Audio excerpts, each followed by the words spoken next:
Welcome to Amici, news and insights from the New York courts. I'm John Carr. In today's Diversity Dialogue segment, we are honored and delighted to welcome to the program a truly historic figure, the Honorable Milton A. Tingling, the keystone of the nation's first three-generation family of Black judges. The Tingling family history and legacy is truly remarkable. Justice Tingling graduated from law school in 1982, the same year that his father, Milton F. Tingling, was elected to New York City Civil Court. In 1996, he became the first Black person ever elected to the New York City judgeship in a district encompassing Harlem and Washington Heights. In 2000, he was elected to the Supreme Court, and just 2 months after he was reelected in 2014, Justice Tingling stepped down when the Appellate Division First Department appointed him New York County Clerk, Commissioner of Jurors, and Clerk of the Supreme Court. At the time, he was the first and only Black Commissioner of Jurors ever throughout the 62 counties in New York State, and the first African-American clerk of New York County in the 235-year history of the county. Today, his daughter Asia is a civil court judge. Judge, thank you for coming on the program. We have a lot of ground to cover, and the beginning is usually a good place to start. So let's start there. Where did you grow up? I grew up in Harlem, Washington Heights. Started out on 148th Street between Amsterdam and Convent on the 6th floor of a walk-up. And I have an older sister and a younger brother. And when my younger brother was born, I was 3, my sister was 5. And so my parents sent me to South Carolina to live with my mother's mother and her sister. At the time, they couldn't afford all 3 of us. So my sister was starting kindergarten and my brother was a baby, so I got to go. When I came back to New York, my parents had moved to Washington Heights into, of all things, an elevator building. And I will never forget, the first day I came back, I got on the elevator and I pushed all the buttons. And I just stayed on the elevator riding from floor to floor for about half an hour because I never experienced it. That's a great story. No, so as a young kid, were you somewhat estranged from your family being, I don't know, about 1,000 miles away or so? Yes, very much so. And it's funny, so many things happen and a lot of things happen and you don't realize them until later on in life. My parents and my sister were the only people I really knew up until I was sent to South Carolina. But going to South Carolina helped form, I realized later, the person that I am and many of the things that I believe in. And interestingly enough, that experience exposed me to, because it was South Carolina. So we're talking about legal segregation. Everything was black and white. Blacks lived on one side of the railroad tracks, whites lived on the other. But probably the most amazing thing that happened when I was down there was because blacks were not allowed to swim at the city swimming pool, okay, they actually built a swimming pool for Negroes.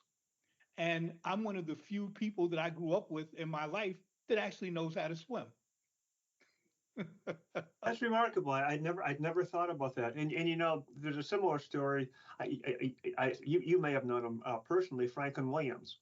Of course. And as a child, Franklin had a similar experience. He was hanging out with his friends. They all were all friends. He wanted to go to the public pool, and they let everyone in but him. Right, right. It's the most amazing thing. And Franklin Williams, truly, one of the great people that I look up to. And he was also very close to my father. So we'll get into that. But through my father, I've actually met so many of the great people in the history of the court system and have been blessed by it. Totally. Oh, let's get into that right now, and then we'll catch up where we were. So right. your father knew, did you know Franklin Williams? Yes, I did.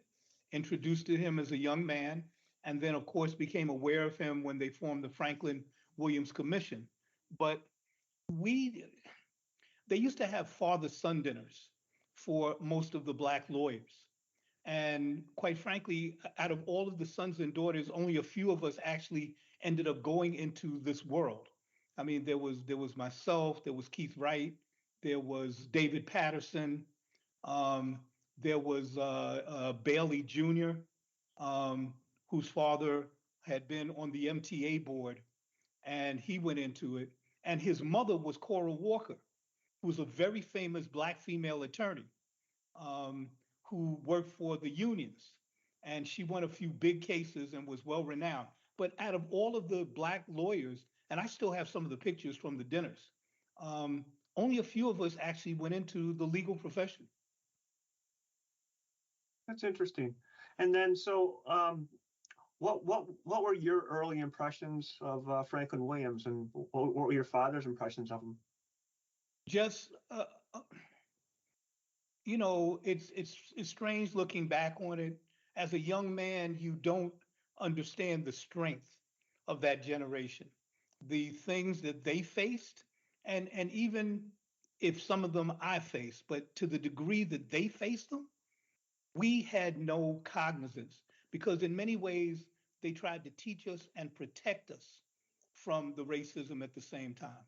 My Hmm. impression of Franklin Williams was that he was, my father was Jamaican.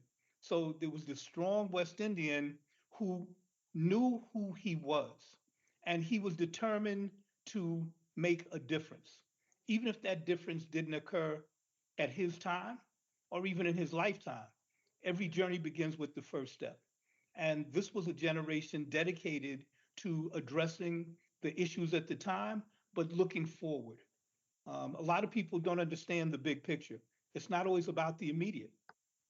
And so that was my impression of him. Just a great man. Well, Simple. your father's, you mentioned your father's generation. Your father is admitted, I believe, in 1953, a year before Brown v. Board of Education. He came of age when the Jim Crow era was alive, and I don't know if say well, but alive.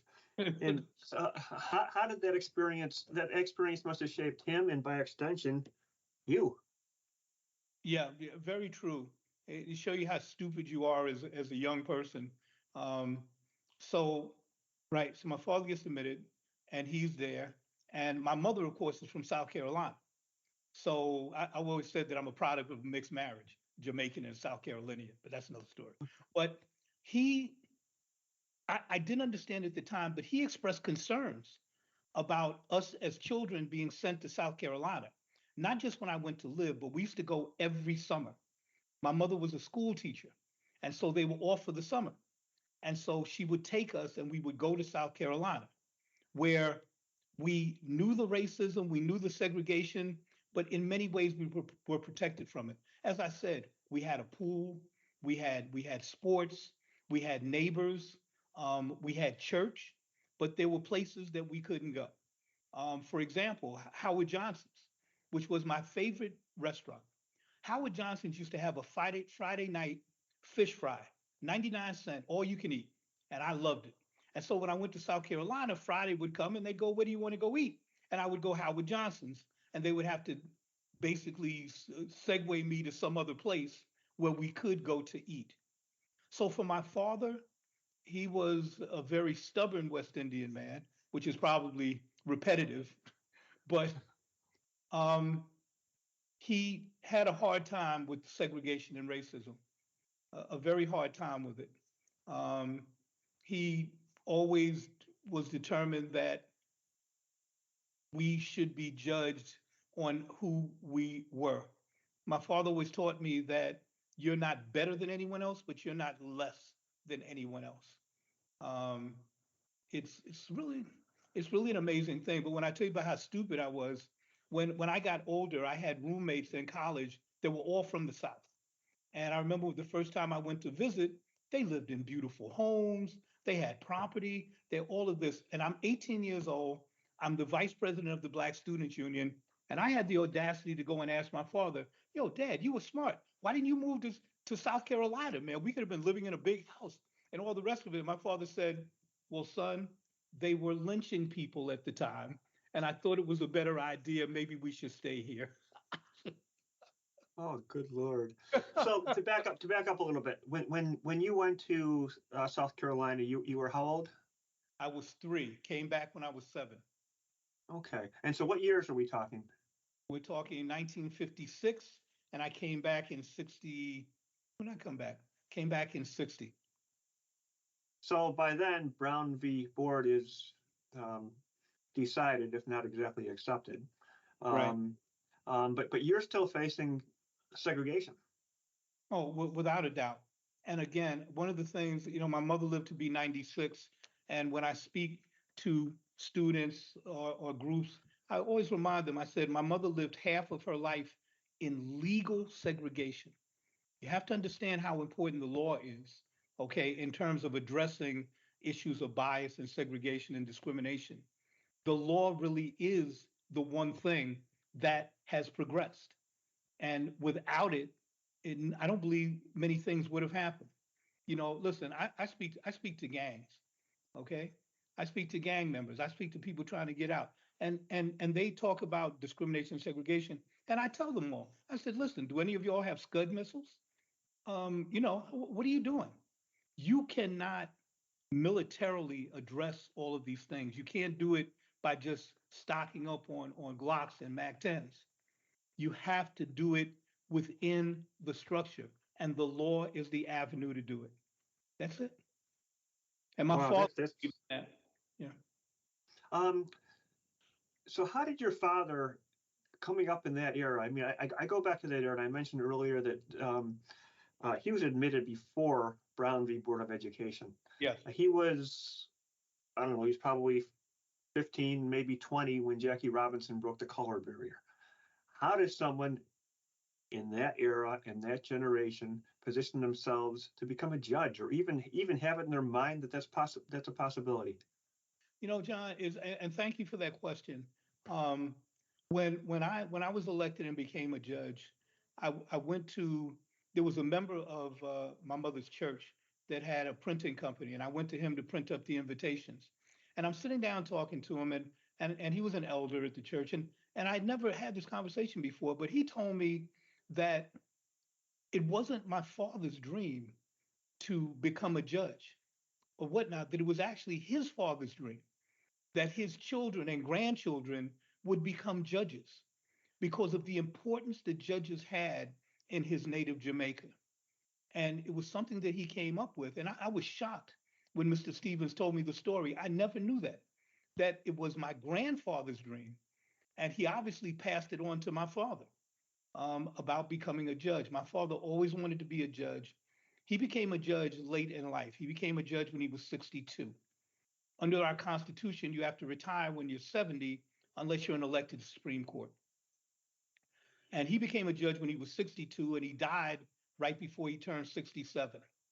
And people say, oh, wow, he didn't even get the full 8 years and whatnot. But I tell them it was his dream. And when he got it, he was the happiest judge I've ever known, either before or since.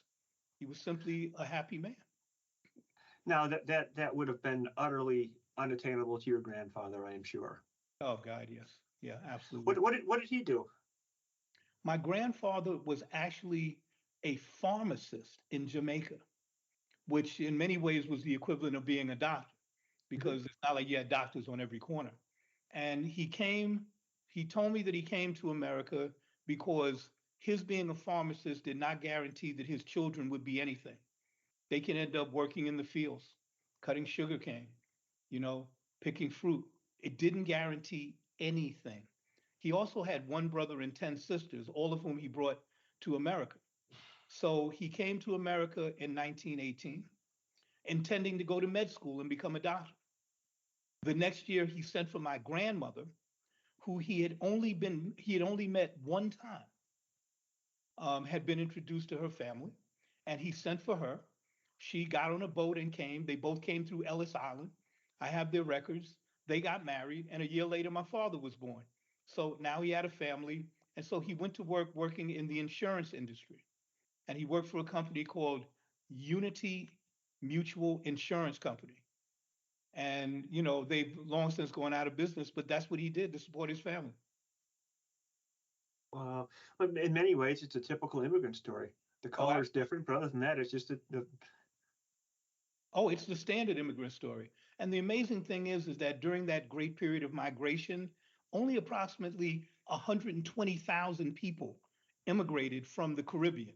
Bajans, Anguillans, Jamaicans, only about 120,000 out of the millions that came during that era. And most of them came with that same dream. And so many of the ones that I met coming up who were contemporaries of my father, who became professionals, doctors, lawyers, bankers, things like that, they all came from that same Caribbean grouping, and they all came with the same mentality that they were coming to build. As you said, it's the typical immigrant story. You come to build your own, but you're building for your family and your future generations. Of course, what your ancestors dreamt of coming from Jamaica are exactly what my ancestors dreamt of coming from Ireland. Yeah, yeah, exactly, exactly. So, Who were your early role models? So you were a little kid when Martin Luther King was at his heyday. Well, no, you were starting to come of age. But anyhow, to back up, who were your early role models? interestingly enough, my father, my father was my early role model. Um, he used to, it's so funny, he used to have this thing that he never made a promise he didn't keep. That's something that he taught me that was very important. And then I think I was I think I was 13, and I think he promised me something but didn't remember. And I held it over his head for the next 5 years. Yeah, you promised me that. I think it was a bike or something, but I kept it over his head. No, no, no, you're not perfect. You do all of that. But interestingly, some of my early role models, um, I remember in 1963, I found out about Nelson Mandela. And it may seem strange at the time, people didn't really know who he was, but just the very thought of being imprisoned at the time, um, and so far away in a place that we had no connection to, was simply amazing to me. I had some incidents of discrimination even as a kid that stuck with me, but at the same time to realize that I had at least an opportunity to go out and do something about it, you know, to address it, made his situation seem even more dire. And that admiration continued up until the time that he was released. Were you race conscious, to put it to coin a term, I guess, early on, or were there incidents that made you conscious of race? Very race conscious. Well, number one, because of my experience in South Carolina, because it's just like I said, it was legal, so it wasn't like it was hidden. It wasn't like it was subtle, any of that. It was right there. When I was a child and we would go to South Carolina, we used to take the train, and we would take the train right into Chester, a little small town, actually closer to Charlotte, North Carolina, than any big city in South Carolina. And I'll give you one story. I remember when I was 8 years old, I was in the train station, and the train station was, whites only, coloreds only section. And I wanted some water. And I walked over to the water fountain, and my aunt started yelling and screaming at me to get away from there and to come back over. And I got word and I came back over, and she gave me a whipping right there in the train station because I had gone to the whites only fountain. And I didn't, I mean, I could read, but I just wanted some water. I'm not reading this and recognizing it because while it was legally segregated at the time, they didn't expose us to it all the time. We were protected. Okay. I remember the first time I went to the movies in Chester. Okay. There was a colored section, which was the balcony, and we were not allowed to enter the theater from the front. We had to enter the theater to the balcony from the rear and climb up the fire escape. So, yes, I was very race conscious. When I came back to New York and started going to school, I was fortunate in that I was not in a school that was predominantly one culture, color, or the other. Okay. And my classes were mixed like crazy. Okay. I had Black teachers, I had white teachers, I had Jewish teachers, I had Baptist teachers, and that helped me address whatever anger I had over race consciousness because somebody was your friend. It wasn't your white friend or whatnot. They were your friend or they weren't. And so I'm very, very, very lucky. And I give that to my parents. You know, they made sure. And what school was that? So I started out at PS 192, and they used to have these different classes. My sister, it was called Special Progress. Mine was called Intellectually Gifted Children. And they were citywide exams that were given. And if you passed, you would go into these special classes. And so I switched schools, ended up going to PS 129 to the IGC class. And what made it special was we were taught a foreign language. Okay. We also had music. Okay, I learned to play the violin from fourth grade through sixth. I studied violin and continued when I ended up going to junior high school, which doesn't exist. And we were taught American history. I mean, it was really exciting. It was very exciting. So, been very lucky. But as I said, my father was a lawyer, my mother was a teacher. And if you'll allow me just a little bit, my mother is really a heroine on her own. She has such wonderful accomplishments, which I was unaware of when I was a child. I really wasn't. My mother graduated with her master's degree from Columbia in 1951. Wow. And she graduated when she was pregnant with my older sister. She actually gave birth 1 week after she graduated. It's the most amazing thing. I have her master's degree here. When It she is one. It must have been extremely rare for a woman to have been in that position at that time, and a black woman. Exactly. And I was totally unaware, John. I tell you, one of my most prized possessions, when my mother graduated from college, she went back to South Carolina and applied for and received her teaching license. I have her teaching license here. And where it says that she is licensed by the state of South Carolina for the teaching of elementary school children, it's crossed out and handwritten in for the teaching of elementary colored children only. Oh my God. It sits right here in my office, right here, and I show it to people. So don't complain to me. You know, things have come a long way. Oh my God. So with your background, your parents' obvious interest in academic matters, the experience you had in the elementary school and in the high school, which seemed to be generally positive in a lot of ways, is Yes. that what positioned you to apply to an Ivy League school? Well, that actually was something different. I'd never heard of Horace Mann. I'd never heard of Horace Mann, but in sixth grade, because we were in this IGC class, and at the time, the city at the time had open enrollment, which meant that once you got your documents, you could go to any junior high school in the city to apply. Okay. And basically, it was almost first come, first served. Okay.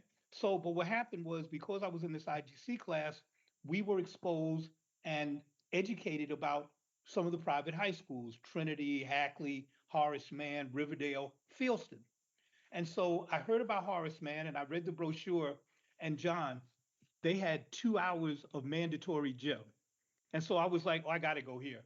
Because, see, in elementary school, when you screw up and they want to punish you, they don't let you have recess. So you don't get a chance to go out and play handball or whatever or run around. Oh, but So, that never happened to you, did it? well, let me say, I still have a red card in my file at PS 129 for when I screwed up. But I ended up getting into and going to Horace Mann. There were it was a class of 106, and there were only 4 black students.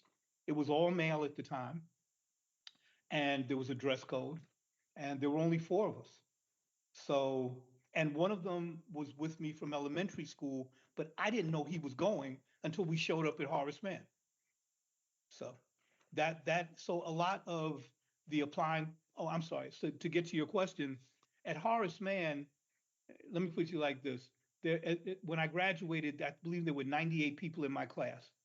92 of them applied to Harvard, Yale, and Princeton. Okay. Okay. And 20 of them got into one or more of those schools.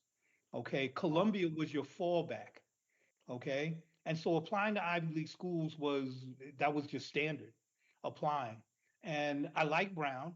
I was interested in it. I took a trip up there with one of my teammates from the football team. Um, we went up there, and Brown had a very interesting dynamic at the time. 10% of the incoming freshman class was reserved for students of color. Wow. What year? We're talking in 1970s, Talking right? 1971. That must 1971, have been extraordinarily unusual. extraordinary unusual. So out of a class of 1,300 incoming, 130 of them were students of color. And so I believe me, I was not alone. And then the other thing was their basketball team. They had a cheerleading squad, and it was all black women. And so I went to a basketball game, and John, they were dancing and swinging and swaying, and I was like, yeah, I want to come here. After 6 years of an all male school, I had to go somewhere. So they got me. I went to an all male school as well, but A preacher um, fire. so it's interesting to think of the dominoes in life, and as I get older, I do that too, and the things that wouldn't have happened if something previous had not happened. If you hadn't had the experience you did in grammar school, if that domino hadn't fallen into Horace Mann, and if that domino hadn't fallen into a whole bunch of others, and then Brown, the whole scenario changes. The Yeah, whole story changes. yeah, there's no question. Um, there were there were people that I went to elementary school with um, that fell off the wagon, did not pursue those opportunities. We run the same class, okay, which meant we were exposed to the same thing. I was not the top student in the class. I think I was well rounded, with different things, but I know that many of them never applied to a Brown or to others to even it's a different mentality. My parents will always no, no, no. You never tell yourself no. You let someone else tell you no. But if you tell yourself no, no one else has to. And everybody didn't have that kind of support or mentality. Um, my best friend throughout that entire period, who ended up going to Brown with me, and he was on the basketball team, who ended up doing just fabulously for himself. He was he was one of two children with a single mother who worked as a student aide at our elementary school.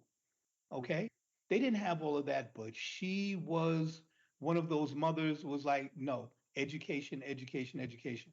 And so when you talk about the dominoes, I've been blessed.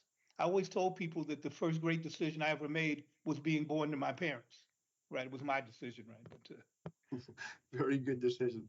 So then you graduate from Brown, Yeah, and was it always your intention to go to law school? no, I had no intentions of going to law school. I hated law. My father was a lawyer, which, oh my God, your father being a lawyer, when a parent is a lawyer, it either makes you want to go or it makes you want to run away from it entirely because it colors so much of how they raise you, your interactions, your conversations, the logic, okay, where they sit there and they out logic you. It's very frustrating. So I wanted nothing to do with the law, nothing whatsoever. So that was that. So in your household, was your father the court of last resort, or was your mother the court of last resort? My parents were old school, so whatever disagreements or other stuff they had, it took place in their bedroom behind closed doors. Okay. And I learned later on, my father would be the one to deliver the news, but my mother had a lot of decisions that she made, which she informed me about later. So why North Carolina Central School of Law? I had been, at this point, I'd been out of school. I didn't go straight through school. I actually left Brown after my junior year, got married. I had set up a program where I only needed 4 more credits. And so I was working and going to City College at night. And I got the 4 credits. I sent them back up to Brown pursuant to their protocols. I went back up to go to graduation. I went to the registrar's office to make sure everything was straight. And they said, Milt, it's so great to see you. Where have you been? And I said, well, I've been on this program. I already completed my major. And the school allows you to just do the extra credits and send them in. So she says, well, we have you listed as left school, no explanation. I'm like, what? I said, well, I'm going to go see Dean Brown, who I set it up with. And they said, there's a problem. Dean Brown had a massive stroke and he's in a convalescent home in California. and all of his files had been sealed. And I had to go home and tell my father I wasn't graduating. That wasn't easy. But I was going to be the first one in my family to graduate in 4 years. We had graduates, but the first one. So I had to tell them, but I was very mature about it, John. So I decided I was going to show them. I decided I'm not going back to school. Very mature. So Hmm. I spent the next few years. Oh my God. I was driving a cab. Oh God, I was selling Good Humor ice cream. I went to work for the IRS. So then eventually, I think it was a year and a half, maybe two, I just decided to go back and do the 4 credits at Brown. And that was it. And then Now, after that, I'm sorry, go ahead. uh, I, I think I skipped ahead a little bit. So last we heard in this conversation, you wanted nothing to do with law. So Nothing. how come you're applying to law school? You I, didn't like being a cab driver or a good humor man? yeah, well, it wasn't a lot of, listen, I drove in the day where we used to get paychecks. We used to get a paycheck at the end of the week based on what it is you brought in. So, today everything is individual contractors. You lease the cab, okay? They don't care if you make a penny or not. You pay them up front, okay? Where in the old days you did the meter, you got a paycheck, they took out Social Security, they took out taxes. No. So today they're all independent contractors. But over that period of time, um, I decided that I wanted to go to law school because it was going to be best for my family. After I'd gone back to Brown and come back, I bounced around doing different things, and I decided to apply to law school. And the other thing was I had my daughter. I had my daughter, so that made a big difference. And necessity being the mother of invention. Absolutely. Absolutely. And so the thing about I got into New York Law School and I was working for the Transit Authority as a token booth collector. And I got into New York Law School. I could have gone there during the day and worked during the evening, but there was some things with my wife and she wanted to leave. And so I applied to North Carolina Central. And John, tuition was for an out-of-state student was $2,500 a year. In-state tuition was $500 a year, and they gave me $1,000 scholarship. So goodbye, I'm going. That sounds like a good reason. So then you get out of law school, and then I believe you clerked for, I don't know, a few judges I in did. Harlem before going into practice by yourself. Is that correct? Well, I clerked for two. The year I came out, my father got elected, and one of the people he got elected with was a gentleman named Milton H. Richardson. So he got elected, and I actually found out I passed the bar the same day my father was having his party, his ceremony. So of course we go, and my father's like, "Oh, it's my son. He passed the bar. He needs a job." So he's trying to. So he's all of this. So Judge Richardson said, "Well, come in, have an interview." I went in and interviewed. He had someone else who he was going to hire, but that person never showed up, and so he ended up hiring me. And then he and I became like father and son. He had no children, so I mean, just wonderful. And after about 4 years, he told me it was time for me to leave, that I needed to grow. And so I then went to work for a judge named Dennis Edwards Jr. And Dennis Edwards Jr. was historical who nobody really knew about. In 1948, Dennis Edwards Jr. Was appointed as a Supreme Court law secretary, okay, to a judge in Brooklyn. He was the only Black Supreme Court law secretary in the entire city of New York. And he got it through politics. He spent 43 years in the court system, whereas Milton Richardson had never worked for government until he became a judge. He had been in private practice. So I saw both sides of it. So Dennis retired and I went into private practice. Interestingly enough, I got an office from a man who had ran against my father for a judgeship in 1978 and beat him. And he had retired and he gave me my first office and sent me my first client. So what year are we talking about now? Roughly 1980? We're talking 1988, 1988. right? Okay. So at that point, you're a Black man with a solo practice. Who are your clients? Are your clientele primarily Black or not? Yes, primarily Black, and they are coming to me through contacts. There's something today which is almost a lost cause. It's what I call people law.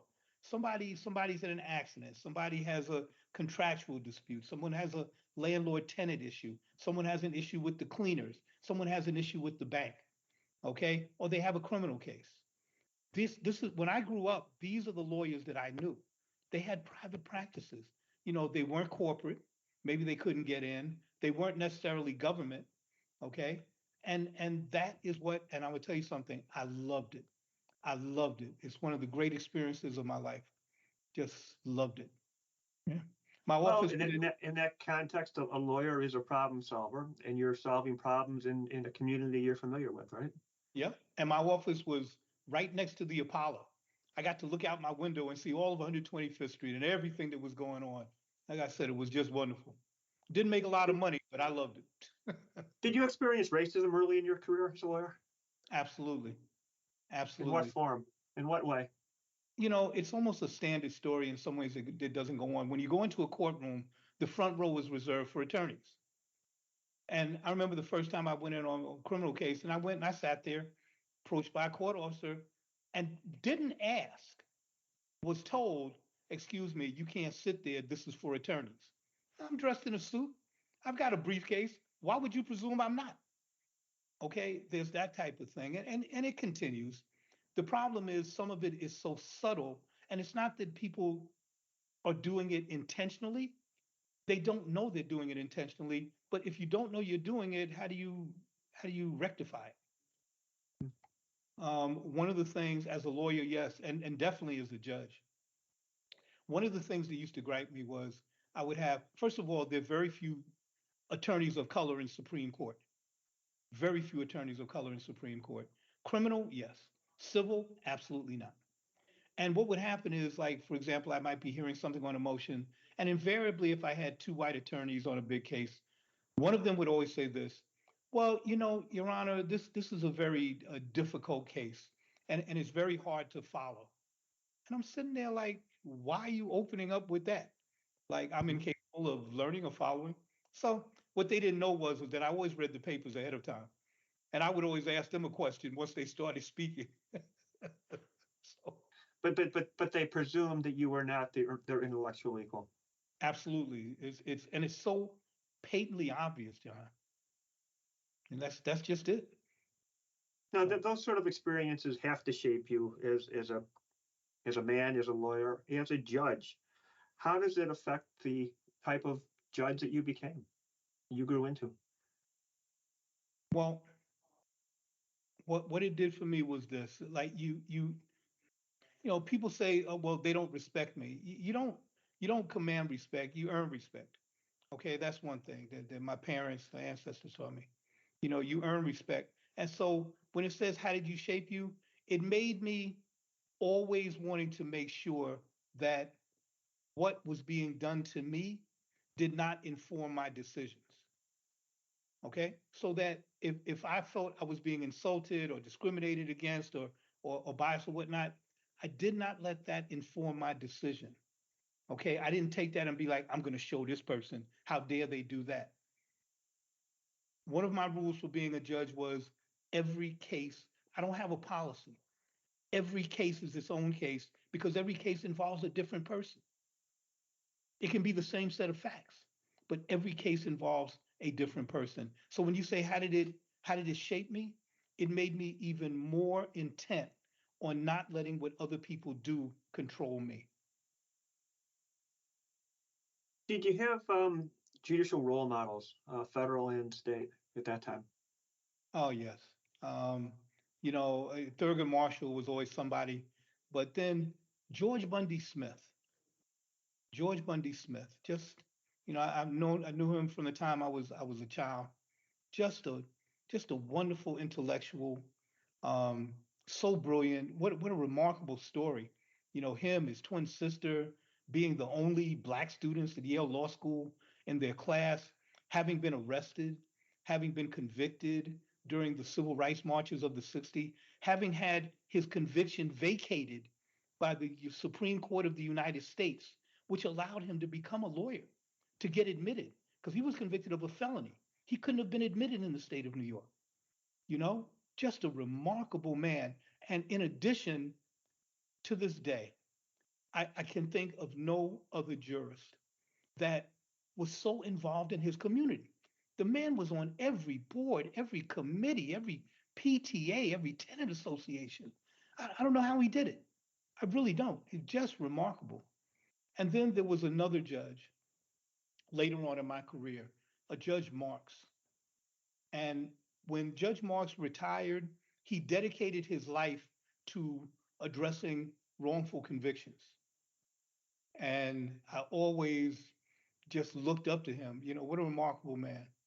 What a remarkable Uh, man vision. what was his first name, Judge Marks? I believe it was Richard.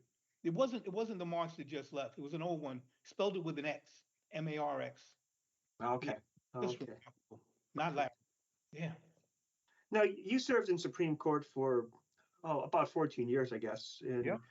and much of that time overlapped with my time with the New York Law Journal.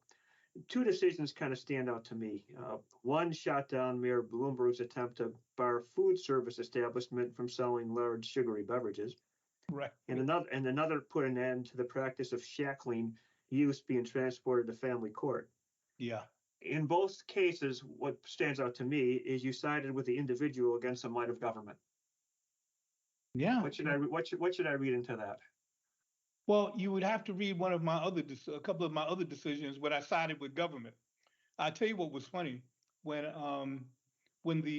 the soda case came up, I had all the parties in, and I told them one of the amicus was by the NAACP of the state of New York, and I belong to a local NAACP chapter, and I told them, I said, listen, I belong to the local chapter. I'm not a member of the litigant, and I said, I'm not a lifetime member. I said, but I'm telling you all of this to give all of you the opportunity to file a motion for me to recuse, and I will address it. Okay?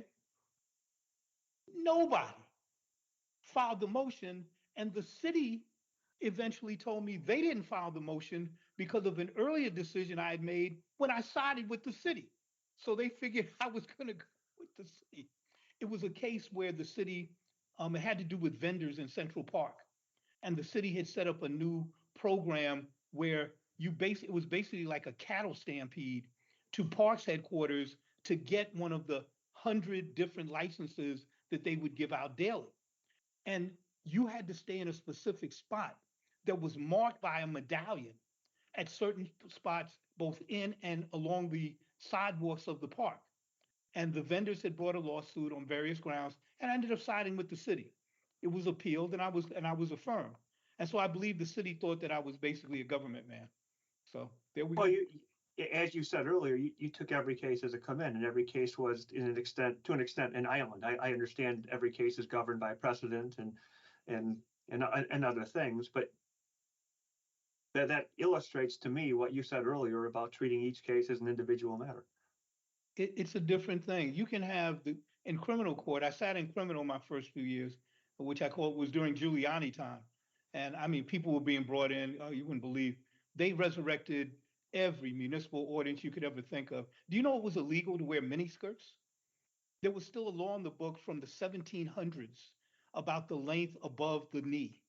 People brought in front of me. I remember there was a delivery guy who was arrested because his bicycle didn't have a bell. Okay, that was a violation. It was illegal to ride your bike through Washington Square Park, but the no bike riding signs were hidden behind an array of flowers. We used to have people brought in because they'd be sitting reading the newspaper in a park, in a part of the park that was reserved for children. That was a violation of park rules and constituted a Class C misdemeanor. Wow. And you could be arrested. We had people with the open container, all kinds of things. And there was a lot of racism there in how it was applied. And that was the big difference. So those decisions about every case, you could have someone who's reading the New York Times totally innocently. Why are they getting a record? Okay. And then you could have someone else who was in there for the wrong purposes. Okay. So, like I said, every case is its own case. It's not about the charges. And the most overused part of CPLR and CPL is in the discretion of the court. Judges have wide and varied discretion. Okay. Because quite frankly, if we didn't, what do we need judges for? Just plug it into a computer and you'll get a result. With artificial intelligence, that may happen someday. Exactly. So, so why did you leave all the trappings of being a Supreme Court judge to become a county clerk? Well, you know, I got reelected to my last 14 years on November 7th, 2014. I had been working on it for 2 years because, quite frankly, I plan to retire the next year and just move. But I would have had my 30 years in. I would have been grandfathered into Social Security, and I would have left. But a number of circumstances came up. Number of circumstances came up, and I actually the county leader asked me to put my name in until he found a good candidate. So I put my name in, but I have a rule. One of my rules is make friends, not enemies. You don't have to make enemies. You already have them. You don't have to make them. Okay. It's a great rule. So anyway, so I go to the interview. I have no intentions of doing this, but I go up there and basically I know everybody at appellate division. I knew them or they knew my father, and everybody's like, oh, this is great. Right? They didn't have to make a decision. The next thing I know, they're calling me, telling me, you got it. And I'm like, but I didn't want it. Okay, but I got it. I don't know what to do. So um, the other thing was I did my research, and there had never been a black county clerk in 235 years and 62 counties. There had never been a black county clerk in the entire state of New York.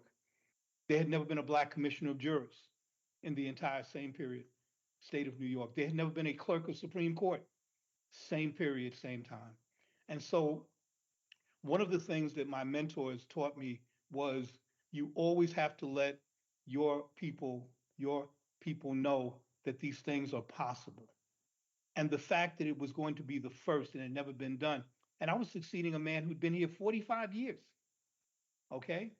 Norman Goodman? Yeah, Norman. And it led me to, I actually had somebody tell me, someone I truly respected, tell me I had to do it. I had to do it. And do you know what's the most amazing thing, John? I actually had to count on my fingers. It seems like yesterday. On Monday began my 10th year on this job. That's right. Wow, I've it's been been here that long. 9 years. I know. I couldn't believe it myself. Couldn't believe it myself. January 1st, 2015. A few years ago, Jay Johnson, the former U.S. Secretary of Homeland Security, issued a report finding that the New York State court system remains infected with racism to the extent that there is a, quote, second-class system of justice for people of color, close quote. Did that come as a surprise to you in any way? No, not at all. In practice, I'd been to all the courts.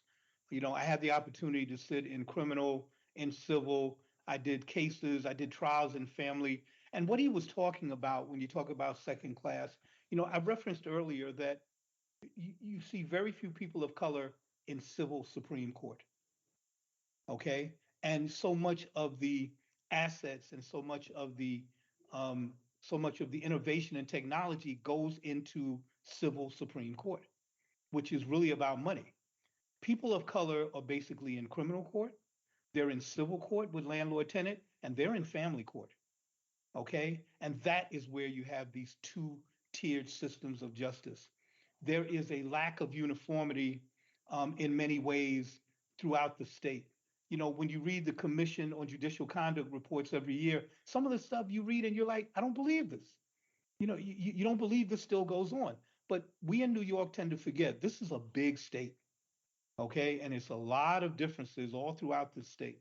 So Jay Johnson's report was crucial that it had to be said. Some people tried to use it and misinterpret it, okay, which was wrong from my opinion. But being surprised, absolutely not. Live it every day. If there has been progress, less than a year ago, Judge Roland Wilson became the first chief judge of color in the history of the state. What does that say about the progress? Is that something you could have imagined when you started practicing law? Oh, God, no. I mean, for the generation before me, I had the same feeling that when Obama was elected president. I'm going to say, I use the word blessed because I know that I am. I've been blessed to have a a wonderful professional and personal relationship with our new chief judge. And it has been it, it it's a blessing because it's him. And when you get to know this man, intellectually, he's without peer. He simply is. He's without peer. But as a person and what it is he wants to try and accomplish, is so God, it's so heartwarming. It's like for me, it's a final cap on my career. I honestly think that if this hadn't happened, I'd be looking to leave. But he told me I can't go. So I keep telling him, man, you can't tell me what to do. But hey, he does anyway. So he's told me I'm hanging around until he tells me I can leave.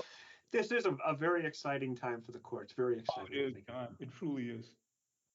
Hmm. Yeah, and what he's doing and the team that's been put together, and they've only been there 8 months, and so many things have happened, and so many more things on their plate. There's so many huge decisions coming up this year that people aren't aware of. Everybody knows about the redistricting, but what about right to shelter? What about the New York City tax scheme, which is also up? You're going to have congestion pricing. God forbid, you're going to have all the Trump appeals. Okay, there are so many things that are on their plate of significance and the effect and ramifications, not just locally, but statewide and nationally. And then, of course, internationally, depending on what happens with the redistricting. That is incredible. But let me say that Judge Rowan D. Wilson is the man, the right man for the time. And I'm blessed to know him the way that I do. Yes, you are. Let's turn back to you. Tell me about your wife, Lisa, and is it 5 children? Oh God, yeah, yours, mine, and ours. So I have my oldest daughter. I've been married 3 times. So I have my oldest daughter from my first wife, who's the judge, Asia. Then I have my 2 sons with my second wife, and she had a daughter who I adopted and raised. And then with Lisa, she had a grown daughter who I've taken in as because she didn't have a father in her life. So I've taken her in as my daughter, making me crazy. But as far as my wife, Lisa, um, I'm just, I was done. I wasn't looking, and she just showed up, and she got me. I told her I tell everyone she stalked me until she finally got me. But I usually get a smack in the back of the head. But I think that I have a certain amount of experience and wisdom, but she is absolutely brilliant and it's so interesting. She's eclectic in what her interests are, whether it's art or the law or oh my God, just procedure, whether it's cooking or anything. So she's brought a whole new phase into my life, and again, I'm very very lucky man, very That's very lucky. glad. I'm happy for you. You mentioned Asia. So how did it feel to watch your daughter take the oath of office as, I think, first a city court judge and now a family court judge? Civil court judge. She was assigned to family court, so she's elected to civil court. Um, one of the things when I was first elected to civil, it's the largest non-county district in the city, and I was the first black ever to run, and obviously the first one ever to win. And now, all these years later, that's the seat that she holds. So watching her, thinking about my father and how proud he would have been, because none of the other grandchildren were alive when he died. I'm sorry, my one of my nephews, but he was like 2. Um, it made me think about my father, how happy he would have been, but it also made me think about my grandfather, about his dream of generations. And we research it and we ask all the time, but to our knowledge at this point, we are the only 3 generation black family of judges in the history of the nation. So your father's American or your grandfather's American dream has come true, maybe more so than he could have imagined. I know, I know. And now my youngest son just graduated law school from Central. He's in North Carolina and he's awaiting admission to the bar. So might get another one. See what happens. That would be fantastic. Now, I know you've been very, very active with a number of bar organizations, but also community groups, like the Greater Harlem Chamber of Commerce, the West Harlem Development Corp, and other organizations. And you founded something called the Initiative, which we'll discuss in a moment. But first, why, with your seems like to be an extremely busy life, Why do you get so involved? Why is it important to do this sort of thing in the community? Well, that's where you started from. And I grew up with parents and relatives that were always community activists. You know, they joined organizations, they led organizations. Um, and it's really something that I grew up with throughout my entire family. You know, we don't have enough time, but my family on both sides is really unbelievable. But it's just part of who I am. And you know, you should never forget where you came from. You know, I told young attorneys, I said, I've had the opportunity to deliver meals, deliver Kentucky Fried Chicken box lunches to poll workers on election day, and also to argue for candidates at the Court of Appeals. That spectrum of experience is everything. You get elected because for the people from the clubs, okay? You get elected from the people that do the work. And so if you forget that, then you're going to be lost. At one time, you're going to need them, and they're going to remember how after you use them, you turn their back on them. And that doesn't fly with me. I wasn't raised that way, and quite frankly, I'm very comfortable. I'm very comfortable with it. Giving back. I've had a blessed life. You got to give back. Great. No, I mentioned the initiative. What is it? Oh my God. So I founded this actually. I founded a organization called the Initiative, and my original purpose of it was to educate and to initiate, educate, and to assist formerly incarcerated in restoration of their civil rights. Okay, when you not so much with misdemeanors, but with felonies, you lose all your rights. One of the rights that you lose was the right to vote. Okay, but what happened was is that so we were pushing on that. And what happened was then it came down to where Governor Cuomo issued pardons. I'm sorry. If you had a felony conviction, you couldn't vote. If you were released and on parole, you still couldn't vote. Okay? So what happened was eventually Governor Cuomo signed a bill where he pardoned everybody who was on parole solely for the purpose of allowing them to vote. The laws of the state of New York, that mission continued, have now been changed to where the only way that you are not allowed to vote is if you are currently incarcerated pursuant to sentence. Mhm. So if you've been convicted but haven't been sentenced yet and you're being held, you can vote even though you've been convicted. I actually, the program I went, and by the way, I did this in conjunction with New York County lawyers. And I have to give a shout out to Anthony Bova, who is general counsel of New York County lawyers. I call her my partner in crime. She has been with me from the beginning, and we've been everywhere. We've done church basements, we've been to Rikers. Okay, I've been to Otisville. Restoration of these rights. So now today, we have all of these people that are on parole that now know they're eligible to vote. And they come out and vote. And in many of these elections, 100 votes here, 500 votes there makes all the difference in the world. You know, I've worked with Fortune Society, I've worked with all of these organizations, and it has continued. Also, judiciary law says that if you have been convicted of a felony, you can't serve on a jury. But that's not true. You can serve on a jury if you receive a certificate of relief or a certificate of good conduct. And once you receive that, then the commissioner of jurors is the sole determinant of whether or not you are qualified to serve on a jury. Really, I didn't know that. Oh, most people don't. I had 40-year experience criminal attorneys that didn't know any of this, but I know it. And it's one of the things we do. So I have people volunteering. We assist them in applying for their certificates of relief and certificates of good conduct. I became part of the Clean Slate Coalition, and that now has become law. The governor signed it into law. It takes effect in November, which will be sealing records, which was another great impediment to, coming out and re-entry into society once you've done your time.